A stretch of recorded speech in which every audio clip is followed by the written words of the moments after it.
Good day mga boss idol, meron nga pala tayong obra ngayon. Siguro sketch pa lang kilala nyo na kung sino ang ipipinta natin. Alam nyo ba mga boss idol, may nagtanong sakin, bakit daw si Duterte ang napili ko? Sabi ko naman, alam nyo, di ko naman kailangan ipaliwanag kung sino, or kung bakit siya ang pinili ko. Bakit? Kayo ba, kailangan nyo pa ba, na magpaliwanag? Pero eto, sa mga nanunood at nakikinig, ito lang ang masasabi ko. Alam naman ng karamihan sa atin lalo na yung kagaya kong taga Luzon na hindi naman talaga natin kilala ang mga Duterte. Pero dahil sa personal kong karanasan sa pamumuno niya ay maganda naman para sa akin kumpara sa mga nakaraang administrasyon, kaya ko siya nagustuhan. Siguro yung nakaranas ng masasalimuot na pangyayari ay sila yung galit sa mga Duterte.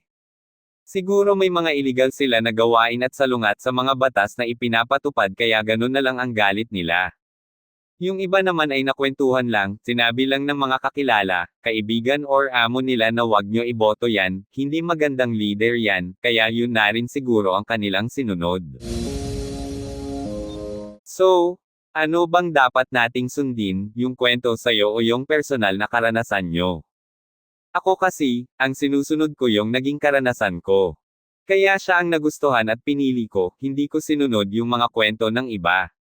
Kung mali ako sa tingin nyo, nasa inyo yan, pero, di nyo naman pwedeng ipilit sa akin ang gusto nyo, magkakaiba tayo ng pananaw at paniniwala, para saan pa ang botuhan kung isa lang din naman ang masusunod. Basta ako, iginagalang ko ang gusto mo, pero igalang mo rin ang gusto ko. Siguro naman iisa lang ang layunin natin, ang maging maayos at maunlad ang ating bansang Pilipinas. Kayo ba, ano ang gusto nyo?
Thank you.